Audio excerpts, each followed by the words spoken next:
बिहार के बच्चे जाकर फैक्ट्रियों में मजदूरी करेंगे और हम लोग के यहाँ शिक्षण का काम जो है वो दूसरे राज्यों के लड़के आकर करेंगे। कि नीतीश कुमार जी के शासनकाल का जब इतिहास लिखा जाएगा तो ध्वस्त हुई शिक्षा व्यवस्था को उनके इतिहास का, उनके शासनकाल का सबसे बड़ा काला अध्याय बताया जाएगा। लेकिन एक पढ़े लिखे व्यक्ति के मुख्यमंत्री रहते हुए शिक्षा व्यवस्था के ध्वस्त हो जाने के बाद कल होकर अगर एक अच्छी व्यवस्था आ भी जाए तो भी जो 2 पीढ़ियां इस शिक्षा व्यवस्था से पढ़ के निकली उनका जीवन अब सुधरने वाला नहीं है। बिहार का शिक्षा विभाग इन दिनों लगातार सुर्खियों में है। शिक्षा मंत्री चंद्रशेखर और अपर मुख्य सचिव IAS के पाठक के बीच विवाद को लेकर सियासी गलियारों में घमासान मचा हुआ है। अब इस मामले में जन सुराज के सूत्रधार प्रशांत किशोर ने नीतीश सरकार को घेरे में लेते हुए कहा कि बिहार में शिक्षा व्यवस्था ध्वस्त है। बिहार में जब शिक्षा को लेकर नए नए परिवर्तन होंगे तो उथल पुथल होना तय है।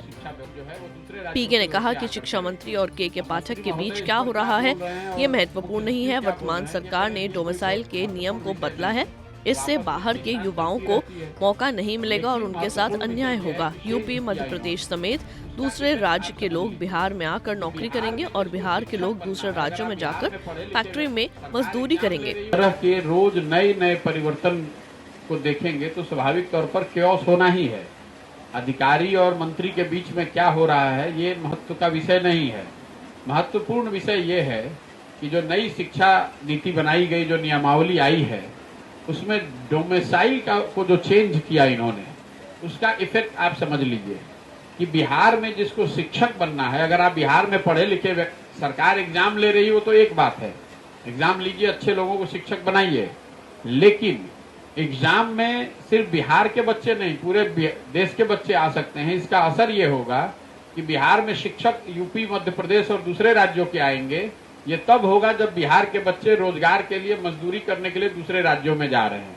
तो बिहार के बच्चे जाकर फैक्ट्रियों में मजदूरी करेंगे और हम लोग यहाँ शिक्षण का काम जो है वो दूसरे राज्यों के लड़के आकर करेंगे। अब मंत्री महोदय इस पर क्या बोल रहे हैं और मुख्य सचिव क्या बोल रहे हैं, ये मेरे लिए कोई महत्वपूर्ण विषय नहीं है। वो आपस में खींचतान चलती रहती है, लेकिन महत्वपूर्ण विषय यह है कि शिक्षा व्यवस्था ध्वस्त है। यहाँ पर जो स्थिति है पिछले 4-5 साल, 8 साल में मुझे लगता है कि सबसे ज्यादा नुकसान शिक्षा व्यवस्था की हुई है। मैं रोज कहता हूँ कि नीतीश कुमार जी के शासनकाल का जब इतिहास लिखा जाएगा तो ध्वस्त हुई शिक्षा व्यवस्था को उनके इतिहास का, उनके शासनकाल का सबसे बड़ा काला अध्याय बताया जाएगा। ऐसा इसलिए कि देखिए, अगर सड़क खराब है, कल अच्छी सरकार आएगी, सड़क बन जाएगी। अगर बाढ़ आ रहा है, कल बांध, जल प्रबंधन की व्यवस्था हो जाए, बाढ़ आना रुक जाएगा। लेकिन एक पढ़े लिखे व्यक्ति के मुख्यमंत्री रहते हुए शिक्षा व्यवस्था के ध्वस्त हो जाने के बाद कल होकर अगर एक अच्छी व्यवस्था आ भी जाए तो भी जो 2 पीढ़ियां इस शिक्षा व्यवस्था से पढ़ के निकली उनका जीवन अब सुधरने वाला नहीं है।